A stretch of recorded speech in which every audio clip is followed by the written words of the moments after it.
Everyone, कैसे हैं आप। आज हम पढ़ेंगे क्लास 12th की फ्लेमिंगो बुक से पहला चैप्टर द लास्ट लेसन।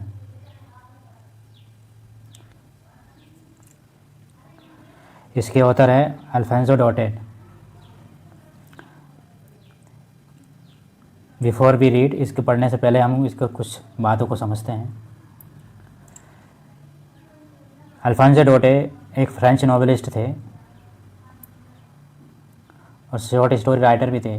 जो लास्ट लेसन जो चैप्टर है अभी जिसको हमको पढ़ना है, ये फ्रांसिस्को और प्रोसियन, फ्रांसिस्को को बोलते हैं फ्रांस और प्रोसियन में ये 3 देश मिलकर प्रोसिया बनता है। एक जर्मनी, पोलैंड और ऑस्ट्रेलिया, इसी को बोलते हैं प्रोसियन।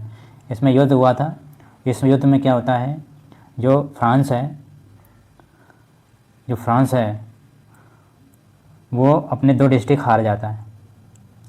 2 डिस्ट्रिक्ट कौन कौन से हैं वो, एक है एल्जेक और एक लॉरेंस। एल्जेक और लॉरेन, ये 2 डिस्ट्रिक्ट हार जाता है। और इसके बाद इन 2 डिस्ट्रिक्ट में क्या होता है, इसी चीज़ को हम इस स्टोरी में अब आगे हम पढ़ेंगे। I started for school very late that morning and was in a great dread of a scolding, especially because Mr. M. Hamill had said that he would question us on participles, and I did not know the first word about them. तो ये आई कौन है? आई एक लड़का है जिसका आगे mention किया है, इसका नाम है फ्रेंच एक लड़का है। वो बोलता है कि मैंने आज स्कूल सुबह काफ़ी लेट में स्कूल गया, क्योंकि in great dread of a scolding का मतलब होता है फियर। बहुत बड़ा उसको डर था कि उनके एक टीचर है जिसका नाम है एम हेमेल एक टीचर है। तो उन्होंने बोला था कि वो पार्टिसिपल क्या होता है, ये इंग्लिश में ग्रामर का एक पार्ट होता है। तो उन्होंने बोला था कि मैं पार्टिसिपल पर आपसे कुछ क्वेश्चन पूछूंगा। तो ये आई जो फ्रेंच है उसको कुछ भी पता नहीं था उन पार्टिसिपल के बारे में। तो इसी बात का उसका सबसे बड़ा डर था कि उसको काफ़ी डांटेंगे, काफ़ी मारेंगे। तो इसलिए इस डर से क्या है, वो काफ़ी देर से स्कूल गया। And I did not know about the first word about them, क्योंकि और उसको उस पार्टिसिपल के बारे में कुछ भी एक भी वर्ड पता नहीं था। For a moment I thought of running away and spending the day out of doors. तो एक पल के लिए, एक क्षण के लिए उसने सोचा कि आज बाहर ही समय बिताया जाए। आउटडोर मतलब बाहर ही समय बिताया जाए, क्लास बंक कर दी जाए। It was so warm so bright. बाहर का मौसम कैसा था, काफ़ी वार्म था, काफ़ी ब्राइट, सूरज काफ़ी चमकीला निकल रहा था। The birds were chirping at the edge of the woods and in the open field back of the sawmill the Prussian soldiers were drilling. तो ये नज़ारा क्या था, बर्ड्स थे वो पेड़ों पर चिपरिंग कर रहे थे और ओपन फील्ड था, एक ओपन फील्ड था 100 मील के पीछे। उसमें प्रोसियन के सोल्जर है वो ड्रिलिंग कर रहे थे। ड्रिलिंग क्या होता है, युद्ध अभ्यास करना, ठीक है, वो ड्रिलिंग कर रहे थे। तो ये सब वो देखता है बाहर। It was all much more tempting than the rule for participles, but I had the strength to resist and hurried off to school. लेकिन ये सब चीज़ देख रहा था वो सोल्जर्स को ड्रिलिंग कर रहे थे, ये काफ़ी चीज़ उसको टेम्पटिंग कर रहे थे। मौसम भी काफ़ी सुहाना था, ये चीज़ काफ़ी उसको टेम्प्ट कर रहे थे, लुभा रहे थे उस पार्टिसिपेंट्स रूल के मुकाबले, जो काफ़ी उसको याद भी नहीं था। इसलिए वो क्या करता है, ये सब चीज़ें लुभा रहे थे। इसके बावजूद भी वो अपने आप में ताकत, थोड़ा स्ट्रेंथ इकट्ठा करता है और वो अब स्कूल की ओर चल देता है। ये सब टेम्पटिंग होने के बाद भी ये सब को रेजिस्ट करता है, अपने टेम्पटिंग को रोकता है और वो सीधा जल्दी से स्कूल की ओर चल देता है। When I pass the town hall there was a crowd in front of the bulletin board. जैसे ही वो एक टाउन हॉल के पास से गुजरता है, तो वहाँ पे जो बुलेटिन बोर्ड होता है, जहाँ पर खबरें छपती है, उसमें उस बुलेटिन बोर्ड के पास में जब वो उससे गुजरता है, वो देखता है कि उस बुलेटिन बोर्ड के सामने कुछ भीड़ इकट्ठा है। क्योंकि वो भीड़ क्यों इकट्ठा होती थी, क्योंकि for the last 2 years all our bad news had come for there, क्योंकि 4 साल जो 2 साल की जो जितनी भी बुरी न्यूज़ है उस बुलेटिन बोर्ड में छपती थी। और क्या क्या होता था, द लॉस्ट बैटल, जो लॉस्ट बैटल जो लॉस्ट होते हैं उनके बारे में खबर छपती थी, ड्राफ्ट के बारे में खबर छपती थी। And the orders of the commanding officer, जो ऑफिसर्स थे वो कुछ ऑर्डर देते थे उसके बारे में छपता था।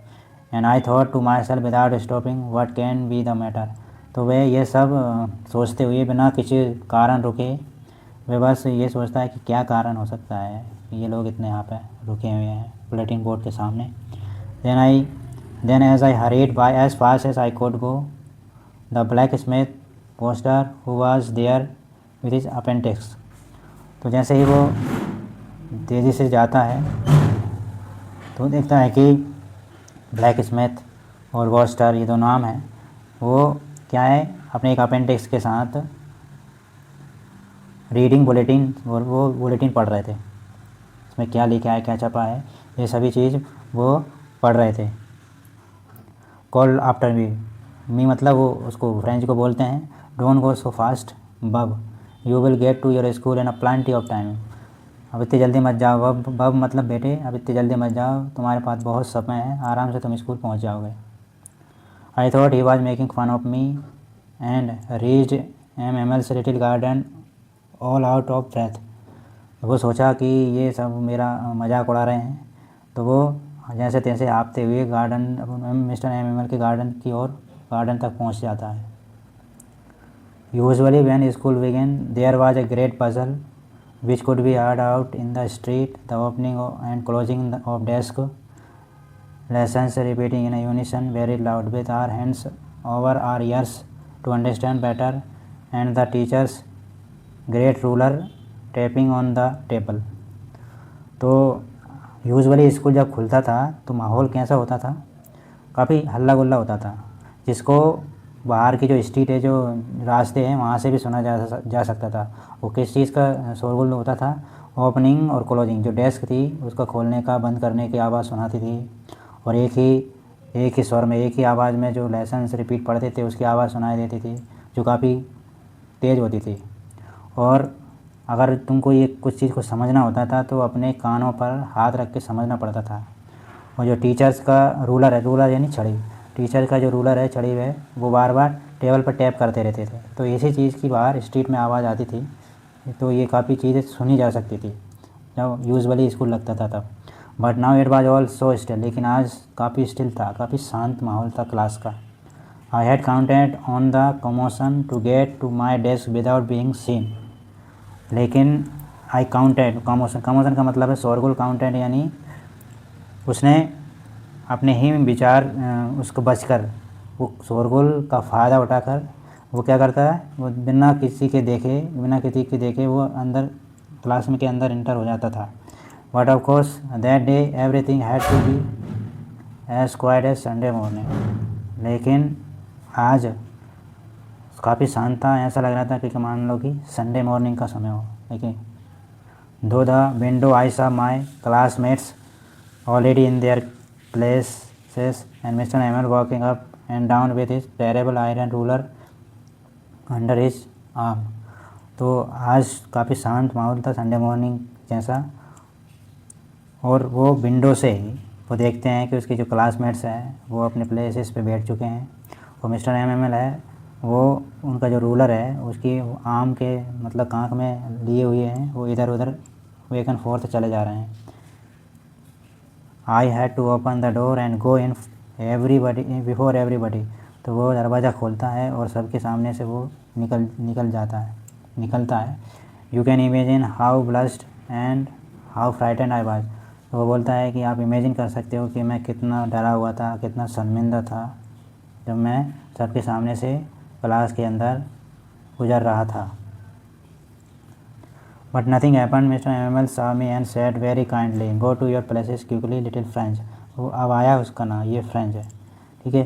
तो वो बोलता है लेकिन कुछ हुआ नहीं, जो मिस्टर एमएमएल है उन्होंने मुझे देखा और वेरी काइंडली, बिल्कुल विनम्रता के साथ बोलते हैं, ठीक है, और काफ़ी क्विकली बोलते हैं कि जल्दी से आप अपने सीट पे बैठो। We were beginning without you, हम तुम्हारे बिना ही शुरू करने वाले थे। I jumped over the bench and sat down at my desk, वो जंप करता है और अपने डेस्क पे जाके बैठ जाता है। Not till then when I had got a little over my fright, ज़्यादा समय हुआ ही नहीं था अपने डर पे काबू पाने के लिए। Did I see that our teachers had on his beautiful green coat, his frilled shirt and the little black silk cap all embroidered that he never wore except on inspection or prize day। तो वो देखता है कि जो mister M Hemil है वो एक beautiful से ग्रीन कोट पहने हुए हैं, थ्रिल शर्ट पहने हुए है और ब्लैक सिल्क का एक कैप लगाए हुए है जिसपे एम्ब्रॉयडर कढ़ाई की गई हुई है। और ये चीज़ वो कब पहनते थे, जब कोई इंस्पेक्शन होता था या फिर प्राइस का दिन होता था, उसी समय ये सब पहनते थे। इसके अलावा वो कभी नहीं पहनते थे, लेकिन आज उन्होंने ये सब पहना हुआ था। beside the whole school seems so strange and so solemn. इसके साथ साथ वो क्या देखता है, ये सब देखता ही है और साथ साथ देखता है कि जो पूरी क्लास है वो काफ़ी स्ट्रेंज सी लग रही थी, काफ़ी शांत थी। What the thing that surprised me most was to see on the back benches that were always empty the village people sitting quietly like ourselves. Old Hauser with his three-cornered hat, the former mayor, the former postmaster and several others beside. ये तो चीज़ उसको strange लगी रही थी। साथ ही साथ सबसे ज़्यादा सरप्राइज़ करने वाली चीज़ उसने देखा कि जो बैक के जो बेंच है, जो पीछे के जो बेंचेस होते थे वो जो हमेशा खाली होते थे, लेकिन आज उस पर गांव के लोग बैठे हुए थे काफ़ी शांत। उसको कौन कौन बैठे थे ओल्ड हाउसर था जो 3 कॉर्नर हैट पहने हुए था, फॉर्मर मेयर था, पोस्टमास्टर था और कई लोग गांव के और भी लोग वहाँ पर बैठे हुए थे। ये चीज़ उसको काफ़ी सरप्राइज़ लगी। Everybody looked sad and Hauser had broad an old primary thumbed at the edge and he held it open on his knees with his great spectacles lying across the pages। तो वो देखता है कि सभी लोग काफ़ी दुखी दिख रहे थे। जो ओल्ड हाउसर था वो अपने एक ओल्ड प्राइमरी की बुक लाया हुआ था जो कोने से मुड़ी हुई थी, और वो क्या करता है अपनी नीज पर रखता है, उसको खोलता है और अपने बड़े बड़े स्पेक्टिकल से वो उसको जैसे पेजों को देखता है।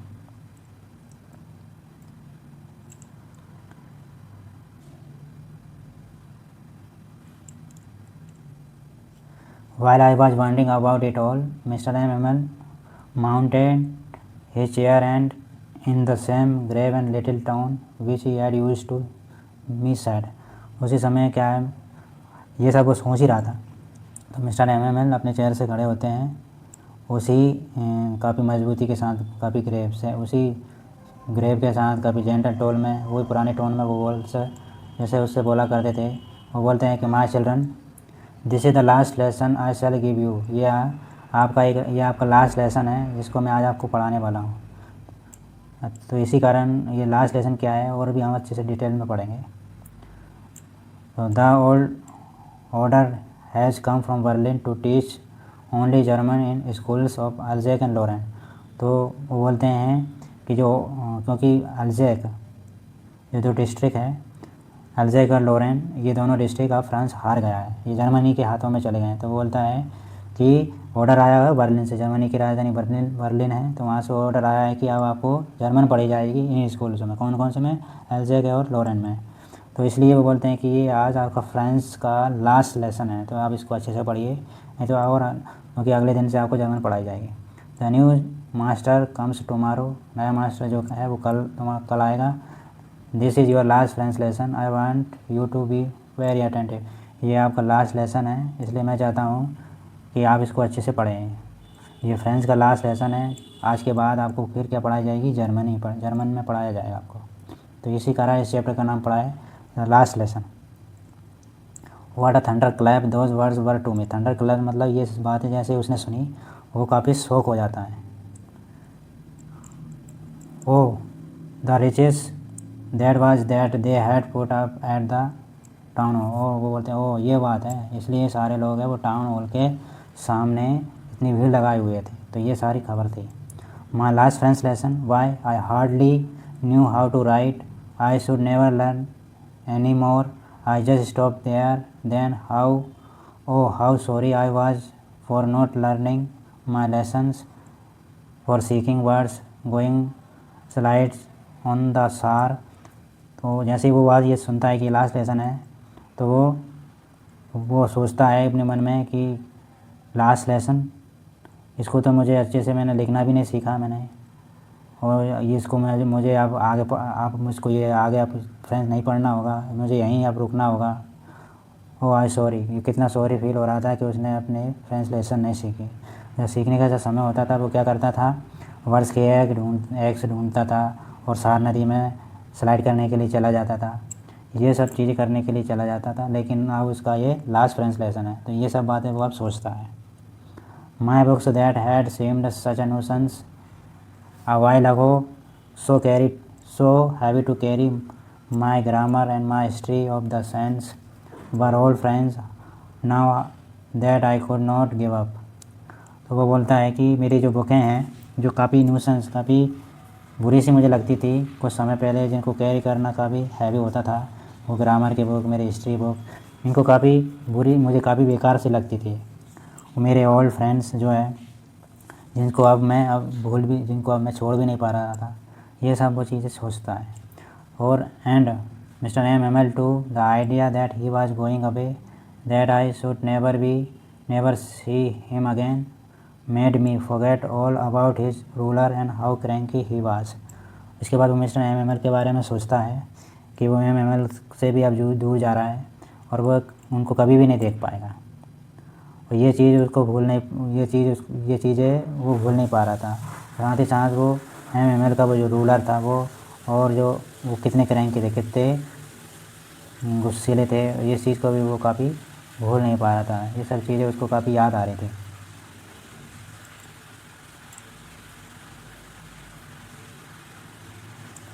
Poor man, it was in honour of this last lesson that he had put on his fine Sunday clothes, and how I understood why the old men of the village were sitting there in the back of the room।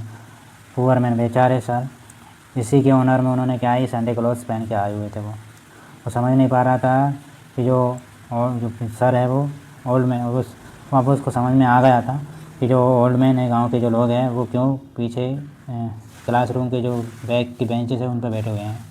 It was because they were sorry to that they had not gone to school more।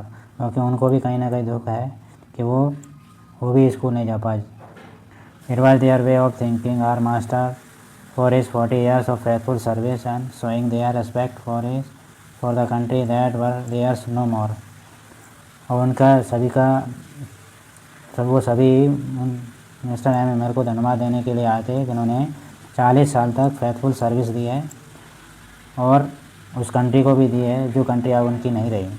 मतलब जो अल्जैक और Lawrence जो district है, वो उसके प्रति भी काफ़ी वफादार थे, लेकिन अब वो कंट्री, वो देश, वो जो डिस्ट्रिक्ट है वो उनके अब नहीं रहे, उनको आपको छोड़ के जाना होगा। इस कारण से भी वो ओल्ड मैन काफ़ी दुखी थे। While I was thinking of all this, I heard my name called। वह ये सब वो कुछ सोच ही रहा था तो उसको उसका नाम, फ्रेंच को अपना नाम सुनाई देता है, तो ही उसका नाम बुलाता है। It was my turn to recite. अब उसका समय था कि वो पार्टिसिपल के बारे में कुछ सुनाए। What would I not have given to be able to say that grateful rule of the participle all through, very loud, very clear and without one mistake. तो वो बोलता है कि कैसे उसने क्या नहीं किया उस पार्टिसिपल्स के बुरे से पार्टिसिपल्स को याद करने के लिए, कि वो काफ़ी तेज़ी से सुनाएगा, काफ़ी क्लियर सुनाएगा, बिना मिस्टेक के सुनाएगा। पर हुआ क्या है, but I got mixed up on the first words and stood there holding on to my desk, my heart beating and not daring to look up. तो वो क्या करता है, पहले ही वर्ड में वो मिक्सड अप हो जाता है, मतलब पहले ही वर्ड में वो भूल जाता है सब कुछ, और वो खड़ा रहता है अपने डेस्क को पकड़ के, बिल्कुल ब्रेथ, उसका हार्ट बिल्कुल तेज़ी से धड़क रहा था और उसकी हिम्मत नहीं हो रही थी कि वो ऊपर नज़र उठा के देख सके। आई हैड मिस्टर एम से टू मी। वो उसको सुनाई देता है कि मिस्टर एम उससे बोलते हैं, I want scold you little French. बोलते हैं कि लिटिल फ्रेंच, मैं आपको डांटूंगा नहीं। You must feel bad enough आप तुमको भी आप अपने आप से भी पूछो कि तुमको कितना बुरा लग रहा है। सी हाउ इट इज़, देखो अब चीज़ें कैसे क्या है। Every day we have said to our self I have plenty of time, रोज़ हम अपने आप से बोलते हैं हमारे पास तो बहुत समय है। I will learn it tomorrow, हम कल सीख लेंगे। And now you see where we have come out, अब देखो हम कहाँ आ गए हैं। Oh that's the great trouble with Alsace, यही तो एल्जैक की सबसे बड़ी प्रॉब्लम है। She puts off learning till tomorrow, मतलब एल्जैक मतलब वो डिस्ट्रिक्ट की ये प्रॉब्लम है कि ये आज का काम कल पे छोड़ देते हैं। Now those fellows out there will have the right to say to you how it is. You pretend to be Frenchman and yet you can neither speak nor write your own language. वो लोग जो German लोग हैं वो बोलेंगे कि तुम अपने आप से कहते हो ना कि हम फ्रेंचमैन हैं, ना तो तुमको बोलना आ रहा है ना ही लिखना आ रहा है, अपने लैंग्वेज को कैसे जर्मन अपने आप को बोलते हैं। तो इससे भी आपको काफ़ी बैड फील होगा। But you are not the worst poor little French, we have all a great deal to reproach our self with. तो वो बोलते हैं, मिस्टर एमर बोलते हैं, ये तुम अकेले की ही गलती नहीं है ये लिटिल फ्रेंड्स, हम कहीं ना कहीं हम अपने आप को भी कोसते हैं, हमारी भी कहीं ना कहीं इसमें गलती है। तो मिस्टर एमर अपने आप को भी कुछ दोस्त लगाते हैं। Your parents were not anxious enough to have you learn, तुम्हारे पेरेंट्स भी ने नहीं चाहा कि तुम भी अब आगे सीखो, तुम्हारा कहीं ना कहीं तुम्हारे पेरेंट्स का भी इसमें दोष है। They preferred to put you to work on a farm or at a mill so as to have a little more money, जिसे कि आपको पेरेंट्स भी चाहते हैं कि वो आपको अपने साथ ले जाते थे फार्म में, मिल में काम कराने के लिए, बोलते थे कि जाइए जिससे कि घर में कुछ पैसा आए, ये सब बोलते थे। एंड आई, और वो बोलते हैं फिर आई मतलब वही मिस्टर एम बोलते हैं, स्वयं से बोलते हैं। I have been to blame also, वो बोलते हैं कि इसमें मेरा भी कुछ ना कुछ गलती है। Have I not often send you to water my flowers instead of learning your lessons, वो बोलते हैं कि मैं जब पढ़ाने का समय होता था क्या मैं तुमको फ्लावर्स को देने के लिए नहीं भेज देता था। तो कहीं वो अपने आप को भी दोष लगाते हैं। And when I wanted to go fishing I did I not give you a holiday, वो बोलते हैं कि जब मैं फ़िशिंग का मन करता था, जब मैं आपको छुट्टी नहीं स्कूल की छुट्टी नहीं कर देता था, तो ये अपने आप पे भी दोष लगाते हैं। Then from one thing to another mister Hamel went on to talk of the French language, तो इसके बाद मिस्टर एमल एक एक चीज़ों के बारे में सब फ्रेंच लैंग्वेज में बात करते हैं। Saying that it was the most beautiful language in the world, बोलते हैं कि ये फ्रेंच लैंग्वेज है वो वर्ल्ड की मोस्ट ब्यूटीफुल लैंग्वेज है। The clearest and the most logical, clear है कभी लॉजिकल है।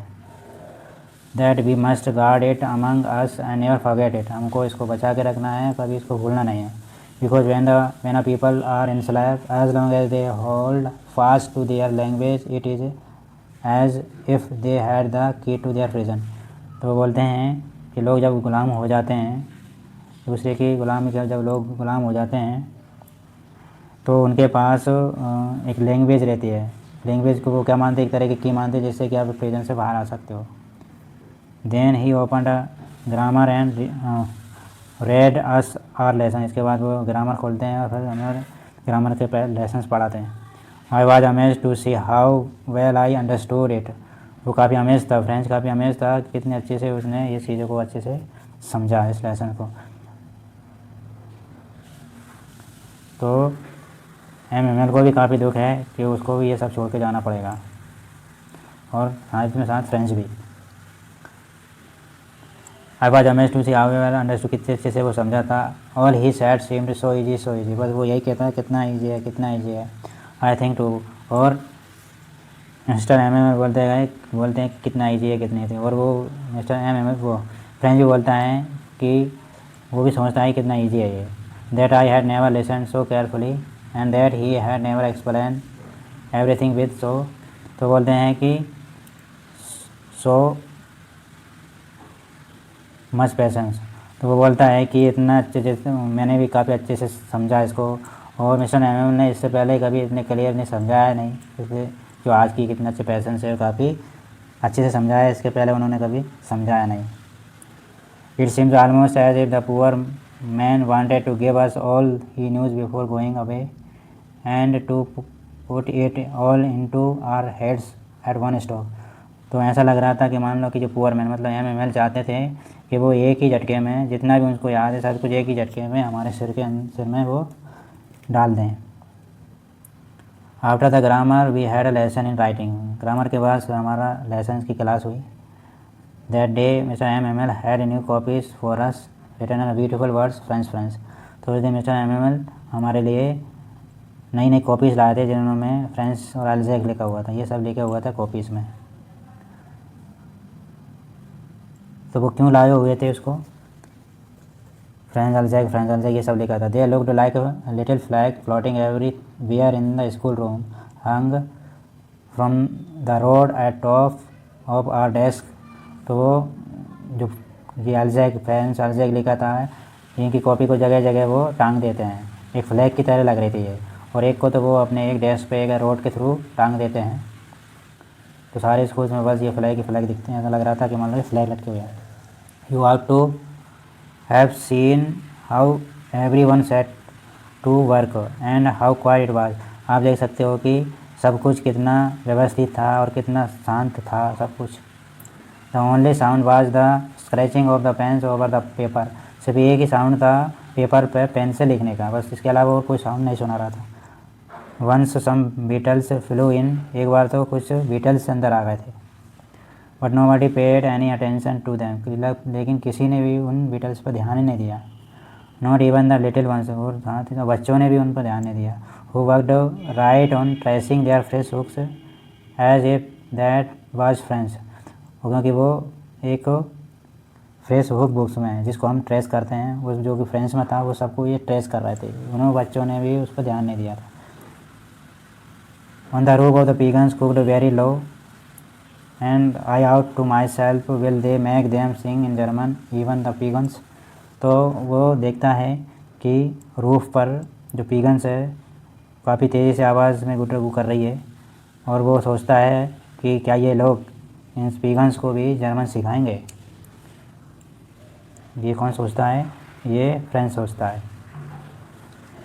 Whenever I looked up for my writing, I saw Mr. M sitting motionless in his chair and gazing first at one thing, then at another, as if he wanted to fix in his mind with just how everything looked in that little school room. तो इसके बाद writing से जब वो देखता है कि mister M motionless बैठे हुए हैं और वो सभी चीज़ें को स्कूल रूम की जो क्लासरूम की जितनी भी चीज़ें वो एक के बाद एक चीज़ को बिल्कुल ध्यान से फिक्स करे जा रहे हैं। वो चाह रहे हैं कि सभी चीज़ें उनके माइंड में अच्छी तरह से बैठ जाए। Friendship for 40 years he had been there in the same place, क्योंकि वो 40 साल से एक ही जगह पर थे, तो वो चीज़ें वो चाहते हैं कि सभी चीज़ें मैं अपने माइंड में फिक्स कर लूँ। With his garden outside the window in his class in front of him, जो गार्डन में की चीज़ों को विंडो के बाहर जो भी चीज़ें वो सब चीज़ों को फिक्स करते हैं। Just like that only the desk and the branches had been worn smooth, ये सब चीज़ें साथ ही साथ जो डेस्क थी और जो बेंचेस थी वो अभी स्मूथ हो गई थी, क्योंकि वो काफ़ी घिस गई थी। इसके अलावा सब कुछ स्मूथ था। The walnut trees in the garden were taller, जो वॉलनट ट्री थे वो काफ़ी बड़े हुए थे। And the hop vine that he had planted himself twined about the window to the roof, जो होप पाइन जो ट्री थे जो वेल होती है एक तरह की, वो काफ़ी बड़े हुए दुगने बड़े हुए थे, वो छत से विंडो से होते हुए छत पर पहुंच रहे थे। How it must have broken his heart to leave it, कितना दिल दुखा हुआ वो, कितना दिल टूटा हुआ उनको, ये सब चीज़ों को वो छोड़ के जा रहे हैं। Poor man to hear his sister moving about in his room about packing their trunks for they must leave the country next day. और प्यारे सर उनकी जो सिस्टर थी वो रूम में एक एक चीज़ों को पैक कर रही थी, क्योंकि उनको अगले ही दिन अब इस जगह को इस स्कूल को छोड़ के जाना होगा। But he had the courage to hear every lesson to the very last, लेकिन उनमें इतना करेज था कि वो सभी के लेसन्स को लास्ट तक सुने। After the writing he had a lesson in history, writing के बाद हिस्ट्री का क्लास हुआ। And then the babies chanted their ba be bo ये सब बोलते हैं बच्चे। Down there at the back of the room old Hauser had put on his spectacles holding his primer in both hands spell the letter with them. तो साथ ही साथ क्या होता है, जो ओल्ड हाउसर थे वो अपने बड़े बड़े स्पेक्टिकल चश्मे से वो प्राइमरी की बुक थी वो उसको प्राइमरी की बुक्स में जो भी चीज़ लिखा था वो उसको दोनों हाथ में लेके पढ़ते हैं। You could see that he too was crying. वो बोलते हैं कि ही मतलब कौन है, वो मैं जो टीचर है वो भी काफ़ी रो रहे थे, मतलब वो लाउजर थे वो भी काफ़ी रो रहे थे। His voice trembled with motionless. और जो वॉइस थी मिस्टर एमन की जो वॉइस थी काफ़ी काँप रही थी इमोशन के कारण। It was so funny to hear him that we all wanted to laugh and cry. और मतलब ये जो वॉइस थी वो लाउजर की, जब वो बोल रहे थे रो रहे थे तो उनकी वॉइस काफ़ी ट्रम्बल कर रही थी, जिसके कारण जो बच्चे थे साथ ही साथ जो फ्रेंड्स था वो काफ़ी उसको फनी लग रहा था, तो वो चाहते थे कि इस पर हंसें कि रोए, समझ में नहीं आ रहा था। Now well I remember that the last lesson. और उसको अब मैं फ्रेंड्स बोलता है कि कितने अच्छे से मैंने इस लेसन को कितने अच्छे से सीखा, लास्ट लेसन को।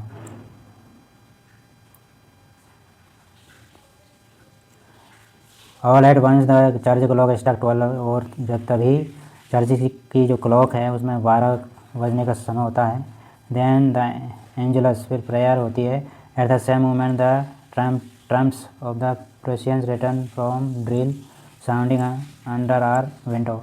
और उसी समय पर ढोल नगाड़े की आवाज़ सुनाई देती है, क्योंकि जो प्रोसियन सोल्जर्स है वो ड्रिल करते हुए वापस आ रहे थे, जिसको विंडो के बाहर से सुना जा सकता था। मिस्टर एमएल स्टूड वेरी पेल। मिस्टर एमएल खड़े होते हैं, काफ़ी पेल थे वो। In his chair I never सा हिम लुक सो टॉल। तो वो बोलता है, फ्रेंच बोलता है कि मिस्टर एमएल को मैंने इतना लंबा कभी देखा नहीं इसके पहले। माई फ्रेंड सैडी, वो बोलते हैं मिस्टर एमएल बोलते हैं कि माई फ्रेंड आई पर समथिंग चौकड हिम, लेकिन कोई किसी कारण से वो आगे बोल नहीं पाते हैं। He could not go on, वो आगे बोल नहीं पाते इसके आगे। Then he turn to the blackboard, took a piece of chalk and wearing on with all his might he wrote as large as he could।